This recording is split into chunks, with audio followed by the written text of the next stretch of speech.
దేశంలో రాజ్యాంగాన్ని బీజేపీ ప్రమాదంలో పడేస్తుందన్నారు కాంగ్రెస్ నేతలు. ఎస్సీ ఎస్టీలకు అన్యాయం చేస్తుందన్నారు. ఇక డీలిమిటేషన్ పై దక్షిణాది ఏకమవడం శుభపరిణామమన్నారు కేకే.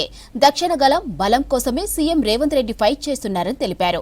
రంజాన్ సందర్భంగా ముస్లింలకు కానుకలు అందజేశారు కాంగ్రెస్ నేతలు.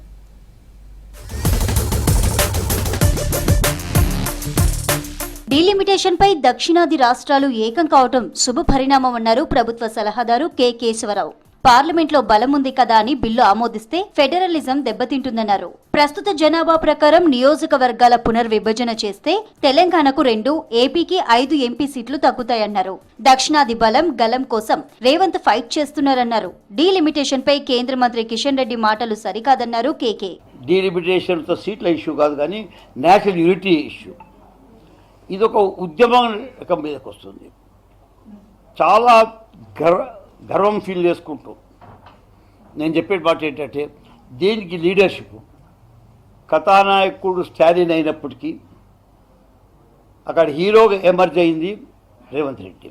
చేతికొచ్చిన పంట అకాల వర్షాలకు దెబ్బతినడం బాధాకరమన్నారు ప్రభుత్వ విప్ ఆది శ్రీనివాస్. సిరిసిల్ల జిల్లా చందుర్తి మండలంలో వడగండ్ల వానకు దెబ్బతిన్న పంటలను పరిశీలించారు. రైతులెవరూ ఆందోళన చెందవద్దని చెప్పారు. ప్రభుత్వం రైతాంగాన్ని ఆదుకుంటుందన్నారు ఆది శ్రీనివాస్. గత ప్రభుత్వం పంట నష్టాలు ఇవ్వలేదని, తాము అధికారంలోకి వచ్చిన వెంటనే రైతులకు ప్రాధాన్యత ఇస్తూ ముందుకు వెళ్తున్నామన్నారు.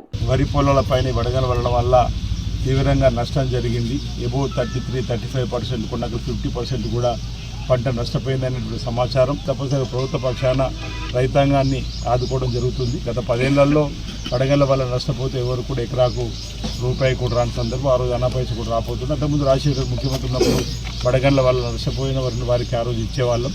మధ్యలో 10 సంవత్సరాలు లేదు. భారత రాజ్యాంగం ప్రమాదంలో ఉందన్నారు కాంగ్రెస్ సీనియర్ నేత బెల్లయ్య నాయక్. రాజ్యాంగాన్ని నిర్వీర్యం చేసేందుకు బీజేపీ కుట్రలు చేస్తోందని ఆరోపించారు. రాజ్యాంగాన్ని కాపాడడం ఎలా అనే అంశంపై హనుమకొండలో ఏప్రిల్ 13, 14, 15 తేదీల్లో శిక్షణ శిబిరాలు నిర్వహిస్తున్నట్టుగా తెలిపారు. ఆదివాసీలకు బీజేపీ చేస్తున్న అన్యాయాలపై అవగాహన కల్పిస్తామన్నారు బెల్లయ్య నాయక్. ఆర్టికల్ 16 ప్రకారం అన్ని వర్గాల మధ్యన ఒక సమానత్వం సాధించబడాలి, ఒక సౌభ్రాతత్వ పునాదుల మీద జరగాలని మేము కోరుకుంటాం. దాన్ని బీజేపీ వచ్చినాక జరుగుతున్నది ఏంటంటే, ఇవాళ ఒక మతానికి వ్యతిరేకంగా ఇంకో మతాన్ని రెచ్చగొట్టడం, కాంగ్రెస్ పార్టీ మీద బ్రాండ్లు వేయడం, దేశం కోసం పోరాటం చేసినటువంటి నాయకుల చరిత్రను క్లోజ్ చేయడం, స్వతంత్రోద్యమాన్ని డైవర్ట్ చేయడం, రాజ్యాంగంలో ఒక్కొక్కటిగా తొలగించుకుంటూ వస్తున్నారు. రాష్ట్ర వ్యాప్తంగా కాంగ్రెస్ పార్టీ ఆధ్వర్యంలో ఇఫ్తార్ విందులు జరుగుతున్నాయి. రంజాన్ సందర్భంగా ముస్లిం సోదరులకు కానుకలు అందజేశారు నేతలు.